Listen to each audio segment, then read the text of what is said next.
Bismillahirrahmanirrahim. I am Abdul Hakim from platform of Pagod School and College of Sciences हवेलियाँ। आज हम study करने जा रहे हैं बायोलॉजी का चैप्टर नंबर 1 और ये चैप्टर आपके पास इस चैप्टर का नाम है cell structure and its function. Cell का स्ट्रक्चर और उसके फंक्शन के बारे में हम स्टडी करेंगे और ये चैप्टर आपके पास मैं जिसे डिस्कस करूँगा इस चैप्टर में आपको मैं बताऊंगा कि ये चैप्टर की इंपॉर्टेंस ईटा के हवाले से क्या है। इस टॉपिक के अंदर इस चैप्टर के अंदर ईटा में आपके पास एमसीक्यूज कहाँ से आते हैं और कैसे आते हैं, ठीक है, ये हम डिस्कस करेंगे। और जो अभी बच्चे आए हैं 10 से प्रमोट अगर फर्स्ट ईयर उनके लिए मोस्ट इंपॉर्टेंट है क्योंकि ये रेगुलर क्लास लूँगा, ठीक है, और ये हम कंटिन्यूस को साथ में स्टडी करेंगे। तो ईटा के हवाले से ये है कि जो बच्चे अभी तैयारी कर रहे हैं ईटा की तो उनको प्रॉपरली साथ में ईटा के एमसीक्यूज भी गाइड करते हम जाएंगे, साथ साथ उनको ईटा की भी तैयारी हो जाएगी, ठीक है। तो अभी हम स्टार्ट करने जा रहे हैं चैप्टर नंबर 1 फर्स्ट ईयर का, उसका नाम है cell structure and its function. जब आप लोग बात करते हैं सेल की तो सेल को आप बहुत बचपन से हम डिफाइन करते हैं क्लास 6, 7, 8, 9, 10 फर्स्ट सेकंड में, ठीक है। तो अभी हम सबसे पुरानी और सबसे बेसिक जो डेफिनेशन है सेल की वो जरा हम कर लेते हैं। सेल को हमने डिफाइन किया structural and functional unit of life. ये सेल की डेफिनेशन जो हम करते आ रहे हैं बचपन से वो है। साथ में हम इसको इस तरह भी डिफाइन करते हैं बिल्डिंग ब्लॉक ऑफ लाइफ, ठीक है। तो ये दो डेफिनेशन जो आपको मैंने बताई है सेल की, ये आपको बताती हैं कि आपके पास जो लाइफ है, लाइफ का जो बेसिक पार्ट है, जो सबसे बेसिक लाइफ स्टार्ट होती है वो सेल से होती है। इस बेस पे आप लोग कहते हो आपके पास बिल्डिंग ब्लॉक ऑफ लाइफ है, ठीक है। और इसमें आप कहते हो कि लाइफ की जो स्ट्रक्चरल और फंक्शनल यूनिट है वो आपके पास सेल है, ठीक है। लेकिन अभी ये चीज हम डिस्कस नहीं करेंगे, ये बहुत छोटे लेवल पे आ जाती है। आज मैं थोड़ा सा डिफरेंट स्केच बना के आपको बताऊंगा कि हमने सेल को कैसे डिफाइन करना है या हम सेल को कैसे बढ़ने जा रहे हैं। सबसे पहले आपके पास आ जाता है सेल, ठीक है। अब सेल को मैंने यहाँ पे 3 पार्ट में डिवाइड कर दिया है। नंबर 1 आपके पास जो इसका मैंने पार्ट इसमें डिवाइड किया आपके पास वो आ जाता है आपके पास आउटिंग कवरिंग। सबसे पहले आउटिंग कवरिंग। सेकंड नंबर पे आपके पास आ जाता है साइटोप्लाज्म, ठीक है। थर्ड नंबर पे मैंने सेल को डिवाइड कर दिया है किसके साथ में, न्यूक्लियस के साथ। ये 3 पार्ट में मैंने सेल को क्या कर दिया है, डिवाइड कर दिया गया है। अब मैं आपको ये 3 पार्ट डायग्राम में बताता हूं कि आपके पास ये 3 पार्ट आपके पास कहां है। सबसे पहले ये आउटर लाइन आप देख रहे हैं, ये जो भी मैं लगाऊंगा ये वाली, ठीक है, ये सबसे पहले आउटर लाइन है, ठीक है। ये पूरे का पूरा सेल बना है, इसकी ये सबसे आउटर लाइन जो है ये आउटर लाइन आपके पास है आउटिंग कवरिंग ऑफ सेल। ये आउटिंग कवरिंग है सेल की। अब ये आउटिंग कवरिंग जो आपके पास सेल है ये आपके पास cell wall. Outing covering cell की 2 होंगी in case of plant and in case of animal. जब हम बात करेंगे outing covering of cell in case of plant तो आपके पास सेल वॉल इसकी आउटिंग कवरिंग होगी। प्लांट्स के अंदर जो सेल है उसकी सबसे बाहरली वॉल, सबसे बाहरली जो सराउंडिंग वॉल होगी, जो आउटर वॉल होगी वो आपके पास सेल वॉल होगी।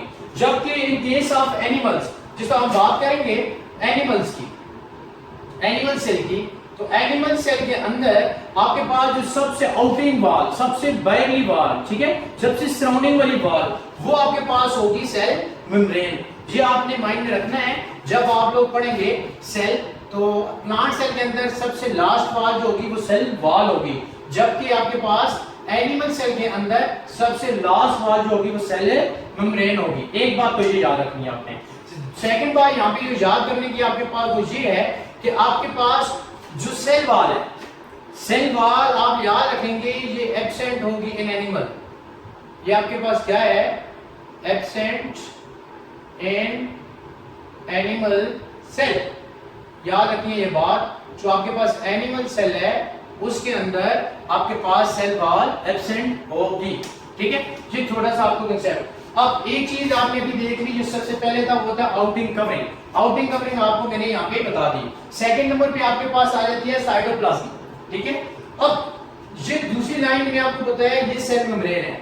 अब जो तीसरी मैंने यहाँ पे ये आपके पास फर्स्ट थी सेल वॉल, सेकंड नंबर पे जो ड्रा किया that is called cell membrane. अब जो आपके पास ये रेड कलर की ड्रा की है थर्ड पे दैट इज कॉल्ड, इसको मैंने नाम दिया ये आपके पास क्या है, ये third that is called cytoplasm, that is called cytoplasm. ठीक है, ये सेकंड पार्ट है सेल का। ठीक है, अब जो थर्ड है दैट इज कॉल्ड न्यूक्लियस। ठीक है, अब न्यूक्लियस सबसे सेंटर में होता है सेल के, 1 2 3 और चौथे नंबर पे यहाँ पे आपको मैंने बता दिया ये न्यूक्लियस सेंटर में, ये सेंटर में जो है। ठीक है, ये वाला आपके पास क्या है, ये आपके पास आता है न्यूक्लियस, ये आपके पास क्या आता है न्यूक्लियस। इसको मैं यहाँ पे लेकर आया और यहाँ पे आपको बता दिया ये आपके पास क्या है न्यूक्लियस है।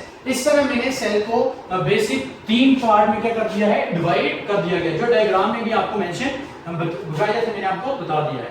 अब हम स्टार्ट करेंगे आउटिंग कवरिंग। 2 होती है, एक सेल वॉल होती है, एक सेल मेम्ब्रेन होती है, जो बकायदा वहां पे आपको बता दिया गया है। सेकंड नंबर पे आपके पास आता है साइटोप्लाज्म। ठीक है, अब जो साइटोप्लाज्म है इसको फर्दर मैंने डिवाइड कर दिया गया 2 पार्ट्स में, एक है आपके पास साइटोसोल और दूसरा है आपके पास ऑर्गेनेलिस। यहां पे हम बात करेंगे साइटोसोल क्या है और ऑर्गेनेलिस क्या होती है। चलिए डायग्राम की तरफ आते हैं। तो ये आपके पास था साइटोप्लाज्म। ठीक है, ये रेड कलर के अंदर सारे का सारा आपके पास ये जितना भी area that is called cytoplasm. ठीक है, इस साइटोप्लाज्म के अंदर आपके पास ये जो आपको ब्लैक कलर के आपको जो डॉट्स नजर आ रहे हैं, ये सारे का सारा साइटोसोल है, ये सारे का सारा साइटोसोल है। साइटोसोल क्या होता है, हम इसको कैसे डिफाइन कर सकते हैं, हम कहते हैं सॉल्युबल पार्ट ऑफ साइटोप्लाज्म। आया कि जो आपके पास साइटोप्लाज्म का सॉल्युबल पार्ट है वो कहलाता है साइटोसोल। ठीक हो गई। सेकंड आपके पास आते हैं ऑर्गेनेलिस। क्या आती है ऑर्गेनेलिस। और एक बात हमेशा याद रखना कि तमाम की तमाम ऑर्गेनेलिस लाइज कर देंगी with in cytoplasm, with in cytoplasm. Cytoplasm के अंदर आपके पास ऑर्गेनेली मौजूद होंगी। ठीक है, तो अब यहाँ पे मैं आपको बताऊंगा कि कहाँ कहाँ ऑर्गेनेली स्पोज मौजूद है। तो यहाँ पे आप स्पोज समझने के लिए मैं आपको कहता हूँ ये आपके पास स्पोज माइटोकॉन्ड्रिया मौजूद है, मैं लिख देता हूँ। ठीक है, यहाँ पे मैं लिख देता हूँ आपके पास जस्ट स्पोज आपके पास राइबोसोम मौजूद है। ठीक है, यहाँ पे मैं लिख देता हूँ आपके पास एंडोप्लाज्मिक रेटिकुलम है, ER। ठीक है, यहाँ पे मैं लिख देता हूँ आपके पास GR, गोल्जी बॉडी है।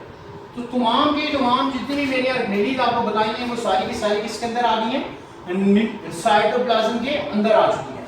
तो ये थी आपके पास ऑर्गेनेलीज और ये था आपके पास साइटोसोल। जहां तक उम्मीद करता हूं आपको क्लियर ओके होंगे, यहां तक क्लियर है।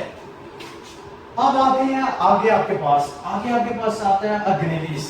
अब मैंने फर्दर ऑर्गेनेलीज को भी डिवाइड कर दिया गया है, ऑर्गेनेलीज को डिवाइड कर दिया है। 2 टाइप्स के ऑर्गेनेलीज होती हैं। एक ऑर्गेनेलीज होती है that is called membrane less organelles. वो ऑर्गेनेलीज जैसे सपोज यहां पे आपको एक एग्जांपल बताता हूं, मेम्ब्रेन लेस और मेम्ब्रेनस ऑर्गेनेलीज का फंक्शन क्या है, का बात क्या है। ठीक है, सपोज यहां पे मैं कह देता हूं आपको जस्ट सपोज ये मैंने आपको राइबोसोम ड्रा कर दिया, मैं कहता हूं ये राइबोसोम है। ठीक है, ये एक ऑर्गेनेली है। जस्ट सपोज ये आपको मैंने ड्रा करके बताया राइबोसोम, ये ऑर्गेनेली ड्रा कर देंगे। अब ये वाली जो आपके पास ऑर्गेनेली है मैं कहता हूं ये मेम्ब्रेन लेस ऑर्गेनेली है। मेम्ब्रेन लेस ऑर्गेनेली का मतलब क्या है कि इस ऑर्गेनेली के जो सराउंडिंग वॉल है उसके इर्द गिर्द आपके पास वॉल मौजूद नहीं है। ये सराउंडिंग वॉल लगा रहा हूं सपोज में। ठीक है, ये अगर तो ये वॉल मौजूद नहीं है, ये देखिए अब मौजूद नहीं है, मैंने रब कर दिए, मतलब राइबोसोम की जो सराउंडिंग वॉल है वो मौजूद नहीं है। ये ठीक होगी बात। अगर ये वॉल मौजूद नहीं है तो राइबोसोम आपके पास membrane less organelle.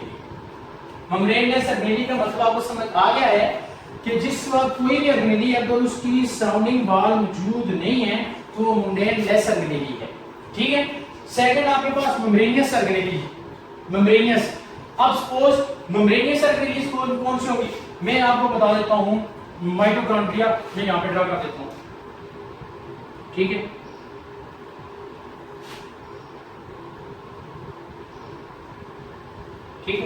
Suppose mitochondria मैंने ड्रा कर दिया है, ठीक है। अब इसके इर्द गिर्द आपके पास मैं कहता हूं ये आपके पास बाउंड्री मौजूद है, इसकी इर्द गिर्द मौजूद बाउंड्री, ये ब्लू कलर की जो ये वाली लाइन लगाई है इट्स मीन इसकी सराउंडिंग वॉल मौजूद है।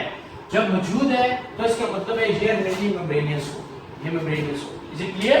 आप उम्मीद करता हूं आपको ये कंसेप्ट क्लियर होगा कि मेम्ब्रेन्स दो टाइप की होती हैं, एक मेम्ब्रेन लेस होती है, एक मेम्ब्रेनियस होती है। मेम्ब्रेन लेस कौन सी होती है ये भी आपको बता दिया गया है, मेम्ब्रेनियस कौन सी होती है ये भी आपको बता दिया गया है। अब आगे आते हैं, जो आपके पास मेम्ब्रेनियस ऑर्गेनेली है वो होती है राइबोसोम, ठीक है। जिस तरह मैंने आपको बता दिया है ये आपके पास राइबोसोम एक मेम्ब्रेनियस ऑर्गेनेली है। तो ईटा के हवाले से यहाँ पे एक बहुत इंपॉर्टेंट क्वेश्चन आता है राइबोसोम के हवाले से, ठीक है। इसको मैं आपको यहाँ पे डिस्कस करता हूँ साथ आपने, ठीक है।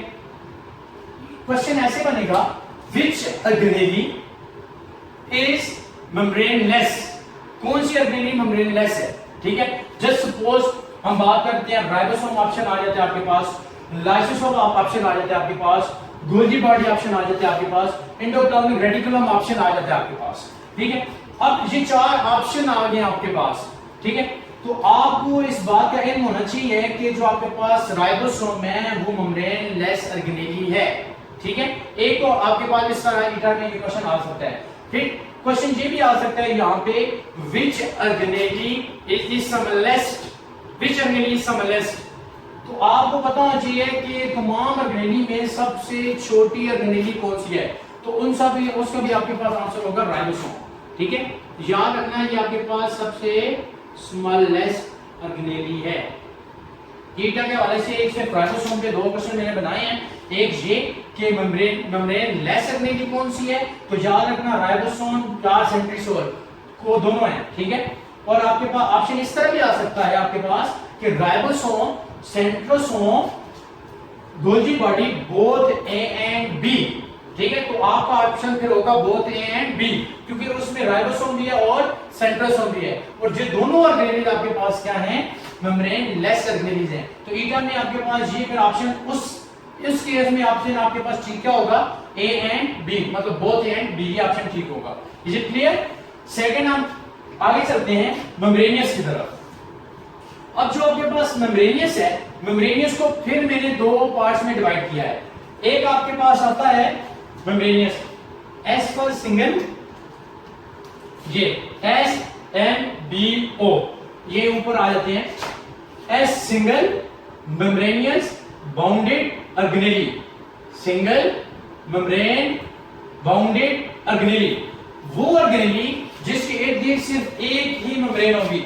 जस्ट को अभी मैं जस्ट दिखाने की खातर आपको मैंने यहाँ पे माइटोकॉन्ड्रिया के इर्द गिर्द एक बताई है, एक मेम्ब्रेन होगी, ठीक है।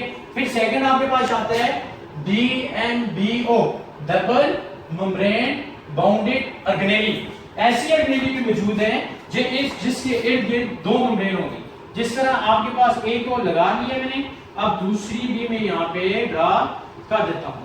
अब सपोज आप कह सकते हैं कि माइटोकॉन्ड्रिया की सराउंडिंग मेम्ब्रेन में कितनी है, आपके पास डबल मेम्ब्रेन है। ये माइटोकॉन्ड्रिया है और इसकी आपके पास डबल मेम्ब्रेन है, एक मेम्ब्रेन और दूसरी मेम्ब्रेन। ये आपके पास ऑर्गेनेली इसकी सराउंडिंग में दो मेम्ब्रेन मौजूद हैं। इस पेज पे हम कहते हैं डबल मेम्ब्रेन बाउंडेड ऑर्गेनेलीज, ठीक है। अब हम बात करते हैं डबल मेम्ब्रेन और सिंगल मेम्ब्रेन।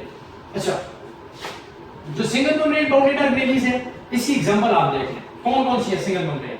आपके पास एंडोप्लाज्मिक रेटिकुलम है और गोल्गी बॉडी है, लाइसोसोम है। सपोज यहां पे भी आपके पास ईटा में क्वेश्चन आता है, यहां से भी, ठीक है। इसको साथ में आप नोट करते जाएं, ठीक है। यहां पे जो क्वेश्चन आता है वो इस तरह से आता है कि which organelle is single membrane bounded organelle, कौन सी आपके पास ऑर्गेनेली ऐसी है जो सिंगल मेम्ब्रेन है।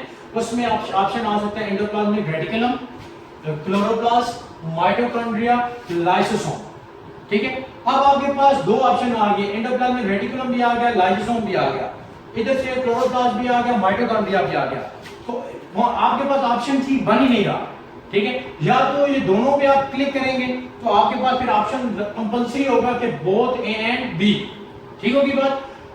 या आपके पास सपोज ऑप्शन इस तरह भी आ सकता है कि आपके पास which organelle is single bounded membrane, ठीक है, या single bounded membrane organelles are, ठीक है। उसमें एंडोप्लाज्म रेडिकुलम भी आ सकता है, गोल्गी बॉडी भी आ सकता है, लाइसोसोम भी आ सकता है, ये आगे लिखा हुआ आ सकता है ऑल ऑफ दीज, ठीक है। बात समझिए इसको, इस क्वेश्चन को समझिए, ठीक है। सपोज आपके पास ऑप्शन ए ये आ जाता है, ऑप्शन बी ये आ जाता है और ऑप्शन सी ये आ जाता है, और ऑप्शन आपके पास जो डी है वो आ जाता है ऑल ऑफ दीज। समझ आ गई बात? अब आपका क्वेश्चन क्या था कि कौन सी ऑर्गेनेली है तो जो आपके पास सिंगल मेम्ब्रेन बाउंडेड है, तो इसमें A B C and D, तो इसमें आपके पास ऑप्शन डी ठीक होगा, क्योंकि तीनों की तीनों आपके पास जो मिली है सिंगल मेम्ब्रेन बाउंडेड ऑर्गेनेलीज हैं। ये इस तरह क्वेश्चन आपके पास एग्जाम में आ सकता है। अच्छा, फिर आगे हम चले जाते हैं डबल मेम्ब्रेन बाउंडेड ऑर्गेनेलीज में। डबल मेम्ब्रेन बाउंडेड ऑर्गेनेलीज का मतलब तो मैंने यहाँ पे आपको बड़ा क्लियर बता दिया है, ठीक है। इस केस में मैं आपको बताऊंगा कि आपके पास है क्लोरोप्लास्ट, ठीक है। ये डबल मेम्ब्रेन बाउंडेड ऑर्गेनेलीज होती है। माइटोकॉन्ड्रिया, ये भी डबल मेम्ब्रेन बाउंडेड ऑर्गेनेली होती है। ये जस्ट सपोज मैंने आपको बताया है कि ये आपके पास जो है ये माइटोकॉन्ड्रिया है और ये डबल मेम्ब्रेन है। एक मेम्ब्रेन इसकी ये है, दूसरी मेम्ब्रेन इसकी ये है। ये डबल बाउंडेड मेम्ब्रेन ऑर्गेनेली है, ठीक है।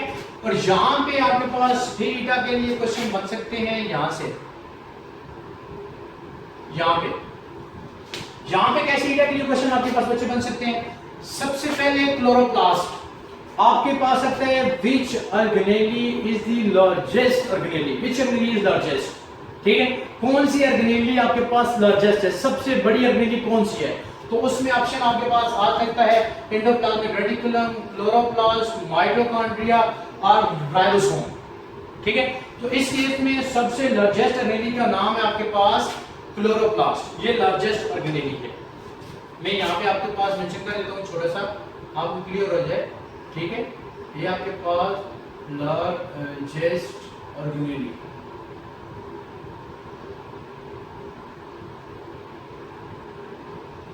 ठीक है।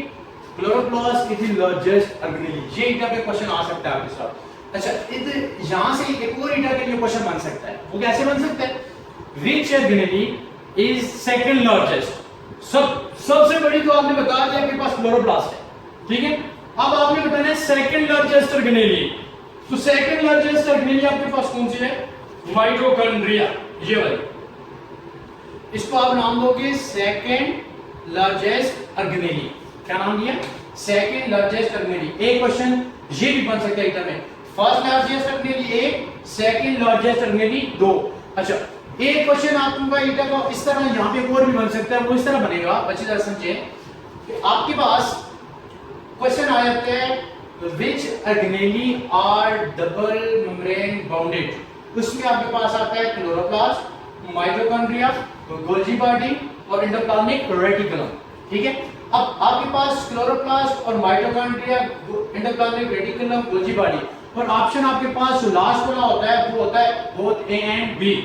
जस्ट सपोज मैं ऑप्शन ए आपके पास क्लोरोप्लास्ट कहता हूं, ऑप्शन बी माइटोकॉन्ड्रिया कहता हूं, और ऑप्शन सी में आपके पास एंडोप्लाज्मिक रेटिकुलम कह देता हूं, और ऑप्शन डी भी में आपके पास गोल्गी बॉडीज कह देता हूं, और ऑप्शन ई आपके पास मैं कहता हूं बोथ ए एंड बी, ये बोथ ए बी।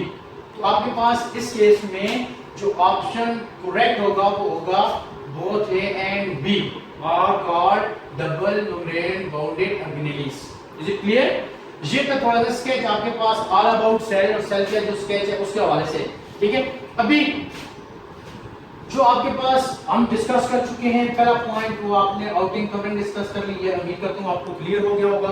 सेकंड आपने डिस्कस किया है साइटोप्लाज्म, ठीक है, इसमें साइटोसोल ऑर्गेनेलीज के बारे में हमने डिस्कस किया, उम्मीद करता हूं ये भी आपको क्लियर हो गया होगा। थर्ड नंबर पे आपके पास हमारा जो टॉपिक में मेन है न्यूक्लियस। अब जो आपके पास न्यूक्लियस है उसको हमने डिस्कस करना है कि आपके पास जो न्यूक्लियस है उसके अंदर क्या है और न्यूक्लियस की डिटेल क्या है, ये हम इधर यहाँ पे डिस्कस करेंगे। ये सेंटर में आपके पास न्यूक्लियस है और यहाँ पे मेरे न्यूक्लियस के अंदर जो चीज पाई जाती है that is called genetic material. ठीक है, इसको मैं थोड़ा सा यहाँ पे आपके पास बताता हूँ जेनेटिक मटेरियल क्या है, हमने कैसे इसको डिस्कस करना है। अच्छा, यहाँ पे आए, ठीक है, ये सेंटर में न्यूक्लियस है, that is called third part. ठीक है, सेल का जो थर्ड पार्ट है वो न्यूक्लियस है। अब सारी चीजों को मैं रख करके आपको क्लियर करके बताता हूँ कि आपके पास यहाँ पे क्या है सेंटर में। ठीक है, सेंटर में हमने कुछ ऐसे ड्रा किया है न्यूक्लियस, सेंटर में हमने न्यूक्लियस ऐसे ड्रा किया, ठीक है, और फिर हमने न्यूक्लियस के अंदर कुछ इस तरह का स्ट्रक्चर ड्रा कर दिया, ये रेड कलर की जो आपके पास लाइंस नजर आ रही है। फिर हमने इसको नाम दे दिया है, ये जो अंदर है रेड कलर की लाइन है, that is called genetic material, that is called genetic material. It's mean कि न्यूक्लियस की जो अंदर चीज पाई जाती है वो पाया जाता है जेनेटिक मटेरियल। वो क्या पाया गया है? जेनेटिक मटेरियल पाया गया है। अब जो जेनेटिक मटेरियल है इसको हम डिफाइन करेंगे। जेनेटिक मटेरियल क्या है? इसमें बहुत ज्यादा ईटा के हवाले से क्वेश्चन बनेंगे, मैं आपको बताता हूँ कि देखिए जेनेटिक मटेरियल सबसे पहले आप कहते हैं क्रोमोसोम, सबसे पहले आप बताएंगे chromosome, genetic material is chromosome. ठीक है, फिर आप बताएंगे एक बार, फिर आप कहेंगे सर ये डीएनए, ठीक होगी बात। फिर आपने बोलना है सर ये क्रोमोटिड है, क्रोमोटिड है, क्रोमोटिड, ठीक है। फिर आप बोलेंगे सर ये क्रोमोटिन है, ठीक है। अब इस न्यूक्लियस के अंदर आपने बोला सिर्फ और सिर्फ एक ही चीज मौजूद है, that is called genetic material, ठीक होगी बात। इस जेनेटिक मटेरियल के अंदर आपने बोला सर ये न्यूक्लियस भी है, सॉरी सर ये क्रोमोसोम भी है, सर ये डीएनए भी है, सर ये क्रोमोटिड भी है, सर ये क्रोमोटिन भी है। अब ये जो चार चीजें हैं इसको हम जेनेटिक मटेरियल का नाम देते हैं। ये वाले यहां से ये आया कि क्रोमोसोम, डीएनए, क्रोमोटिड और क्रोमोटिन, ये चारों की चारों चीजें एक हैं या अलग हैं, या इनका एक दूसरे से अलग डेफिनेशन है, कंसेप्ट है, क्या चीजें हैं, ठीक है। यहां तक हमने सेल को उसको थोड़ा सा चेक किया, उसको थोड़ा पढ़ लिया। इंशाल्लाह नेक्स्ट वीडियो के अंदर जिस वक्त मैं आपको प्रेजेंट दूंगा तो यहाँ से हम स्टार्ट करेंगे, न्यूक्लियस को लेंगे और न्यूक्लियस को इन तमाम चीजों को आगे इलैबोरेट करेंगे और आपको बताएंगे यार क्रोमोसोम क्या होता है, डीएनए क्या होता है, क्रोमोटिड क्या होता है और क्रोमोटिन क्या होता है, ठीक है। और इसके अंदर आपको ये भी बताया जाएगा कि ईटा के हवाले से इनमें कैसे क्वेश्चन आ सकते हैं, ठीक है। और अभी आपको बताता चलूं मैं कि जिस वक्त आप पाक school and college of science को विजिट करेंगे, ठीक है, मैं सब्जेक्ट बायो पढ़ा रहा हूँ, तो जो सब्जेक्ट, जो चैप्टर, जो टॉपिक्स हम आपको पढ़ाएंगे, सबसे पहले हमारे पास ये मेरे अपने नोट्स हैं, आप देख सकते हैं। Pak school and college of sciences biology SSC part 1 lecturer Abdul Hakeem, ये सारे कंपोज किए हुए नोट्स हैं। चैप्टर नंबर 1 का जो चैप्टर आपके पास अभी पढ़ा है सेल स्ट्रक्चर एंड फंक्शन, ठीक है। मेजर कंसेप्ट क्या है चैप्टर का, ठीक है। दिस चैप्टर कंसिस्ट, इस चैप्टर में आपके पास क्या क्या मिलेगा, इस चैप्टर में नोट्स क्या क्या बनाए हुए हैं, कंटेंट में आपको दिखा देता हूँ, आप काफी जरा जूम कर लें, ठीक है। Self made MCQs from lesson, जो चैप्टर है उसके अंदर से मैंने सेल्फ मेड एमसीक्यूज बनाए हैं, एक्सरसाइज एमसीक्यूज, जो एमसीक्यूज एक्सरसाइज से हैं वो लिखे हमने बनाए हैं। Short question from exercise, short question हमने एक्सरसाइज से बनाए हैं। Extensive question from exercise, exercise से क्वेश्चन बनाए हैं। टॉपिक फ्रॉम चैप्टर्स, चैप्टर के अंदर से जो टॉपिक्स है उनको स्टडी किया गया है। अच्छा, साथ में यहाँ पे एक चीज मेंशन नहीं है जो मैंने बना ली है अभी, हर टॉपिक के साथ उसके टॉपिक्स के जो अभी मैंने आपके साथ डिस्कस किया, सपोज ये ईटा का एमसीक्यू डिस्कस किया है, ये ईटा का डिस्कस किया है, ये ईटा का डिस्कस किया है, ये ईटा का डिस्कस किया है, ये ईटा का डिस्कस किया है, तो इसी तरह आपके पास हर टॉपिक्स में हम आपको ईटा के एमसीक्यू साथ साथ गाइड करते जाएंगे, साथ साथ बताते जाएंगे। और ये तमाम के तमाम नोट्स आपको लेक्चर के साथ स्टार्ट में ही, जब आपके पास लेक्चर स्टार्ट होगा तो आपके पास हर टॉपिक के नोट्स आपको लेक्चर के साथ साथ मिल जाएंगे, ठीक है। उम्मीद करता हूं क्या आपको इस टॉपिक की समझ आ गई होगी? इन केस अगर आपको कोई प्रॉब्लम होता है, आपको समझ नहीं आती है, तो आप पाक वतन school and college of sciences visit भी कर सकते हैं, आप मुझसे कांटेक्ट भी कर सकते हैं, और हमारे जो यूट्यूब चैनल है पाक वतन, आप उसे सब्सक्राइब कर सकते हैं, उसमें आपको वीडियोस मिल सकती हैं, ठीक है। और हमारा जो फेसबुक पेज है पाक वतन 2020, वो आप लोग जैसे कहते हैं लाइक कर सकते हैं, उस पर भी आपको वीडियोस मिलेंगी, ठीक है। और सेकंड आपके पास ये है कि ईटा के हवाले से आप जरूर विजिट करें, आपको इंशाल्लाह तमाम की तमाम जितनी भी फैसिलिटीज हैं वो यहाँ पे मिलेंगी, और इंशाल्लाह आप जरूर क्वालिफाई करेंगे, ठीक है। नेक्स्ट लेक्चर के साथ मिलेंगे, तब तक अपना ख्याल रखिएगा। थैंक यू, अल्लाह हाफिज़, अस्सलाम वालेकुम।